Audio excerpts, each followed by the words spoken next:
and the lottery-protected first-round pick in the 2023 NBA draft. Trade talks had been stalled since mid-November until both GMs got on the phone and found a way to hash out a deal. Let's talk about the backstory and how we got here with our insider, Brian Windhorst. Wendy, it was clear the Westbrook experiment in Houston didn't go as planned, but why did both teams make this deal now? Yeah, I know that this is a trade of all-star point guards making $40 million a year, and you tend to focus on those players. But this trade is really about the other stars on these teams. This is about Bradley Beal and about James Harden. This is the Wizards trying to move on from a relationship that had gotten a little bit rocky. And look, the Wizards want to try to make the playoffs this year because they do not want Bradley Beal asking out, and they feel that this trade will improve them because John Wall's been out with injury so much.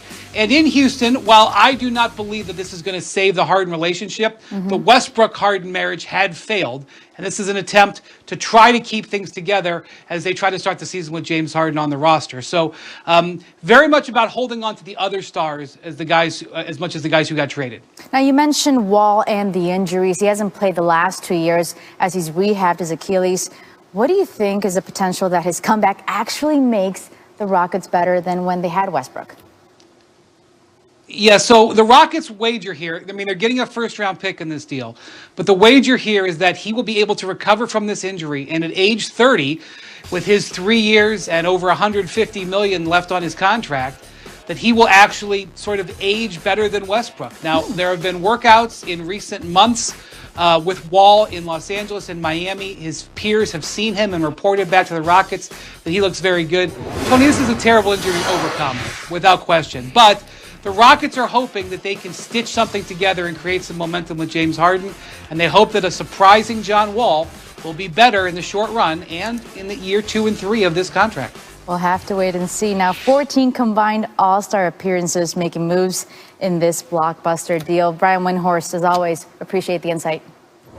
Drew, say good to see you. We'll see you down the road. NBA champs making news. LeBron James agrees to a 2-year, $85 million extension with the Lakers. Deal ties James through the 22-23 season with the Lakers, which would be his 20th in the league. Average better than 25, better than 10, and almost 8 rebounds, while finishing second in regular season MVP voting and winning a ring and getting a finals MVP. As LeBron's salary increases, so does his age. He's owed just over $39 this upcoming season, and that extension kicks in after that, replacing the player option. James will make $44.5 when he's 38 years old.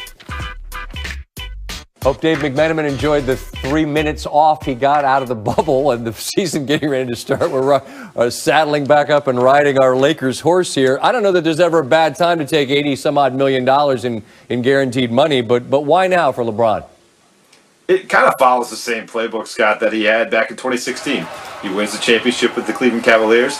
He submits his commitment and loyalty to the franchise because that gave him everything he wants out of his NBA experience, being able to put his body, his mind, his family through an NBA season in order to get the ultimate prize of winning a championship and, validating his existence, trying to strive for greatness for the greatest of all time. He did this again here, win the championship with the Lakers. Why did he have to think about going anywhere else? And of course, the other caveat, just last year we were talking about him being in his mid-30s, missing the playoffs, having the biggest injury of his career. Well, this actually guards against some of that, gives it an extra year guaranteed money, $85 million, not a bad payday. Well, the ultimate thing, I think, for LeBron, and he spoke of it, is maybe someday teaming up with his son. Now, look, Bronny, who knows if he's going to be an NBA talent, if he's an NBA talent. We don't know that yet. But if we do the math here, Dave, you don't have to squint to see what it would be. Free agency sets up around the time, presumably, Bronny could be heading to the NBA. All right, is it reasonable to connect those dots?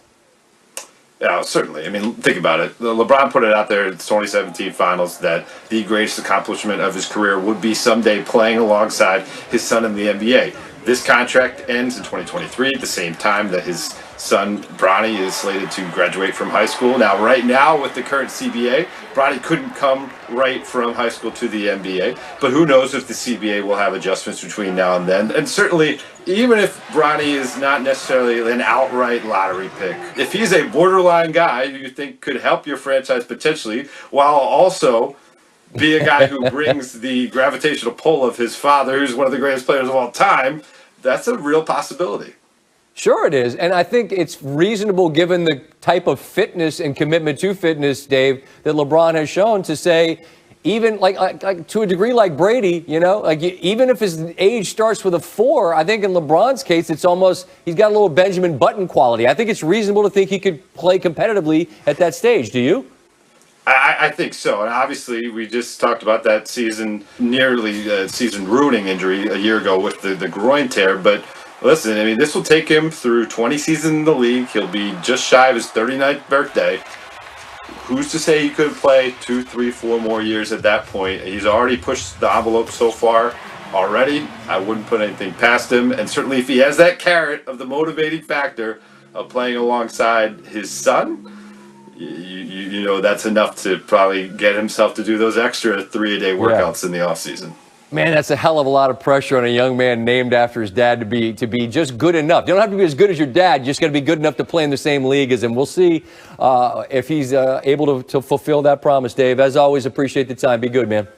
Texas against Carolina. Major trade in the NBA. Quite a headline anyway.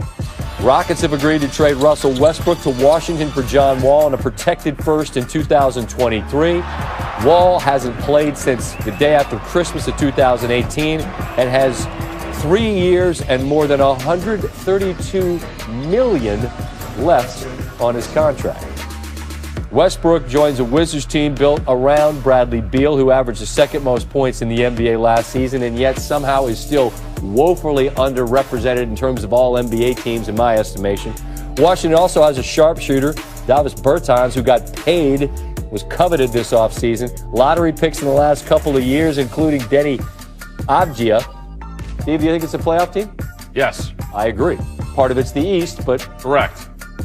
As for Houston, John Wall reunites with DeMarcus Cousins after they played together at Kentucky. Speaking of reunites, Westbrook gets back together with Scott Brooks, who he was with in OKC. Be interesting to see how the game meshes with Harden, who became the first player since Michael Jordan to average 30 in 3 consecutive seasons.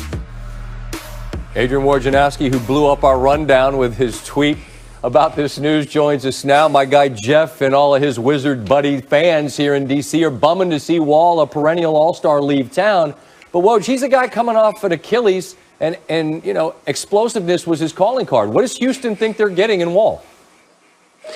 Well, they think they're getting a player who wants to be with the Rockets and who has shown in the months since, has been working out this summer, that he's got some explosion back. He's expanded his game. He's shooting the three-pointer well with all of this time off. But listen, this was a trade of 2 players on 2 teams who wanted to go in the other direction. Russell Westbrook wanted to be in Washington, reunited with Scotty Brooks, play with Brad Beal, and John Wall wanted to play with James Harden, wanted to go to Houston, and finally they got that deal done this afternoon. The 2 general managers hadn't talked in weeks, and Russell Westbrook's agent Thad Fouché really got them talking today, and then within a few hours they had a deal. Well, as you know better than anybody, if the right deal comes along, anything can happen. But can we mostly assume that this means Harden remains in Houston for the time and Beal remains in Washington for the time?